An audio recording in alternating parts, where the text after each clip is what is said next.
বিসমিল্লাহ আল্লাহু আকবার।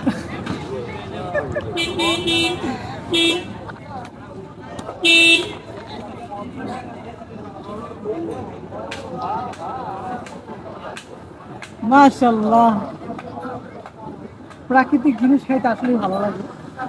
আমরা সে প্রাকৃতিক জিনিস খাওয়ার জন্য চলে আসছি নীলা মার্কেট। নীলা মার্কেটে অনেকবার আসা হয়েছে, সবসময় ঘাস খাইতেই আসি।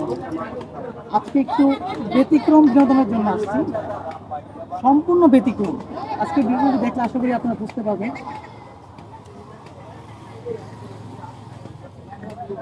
খাই টেস্ট করে দেখি আমি করবো না।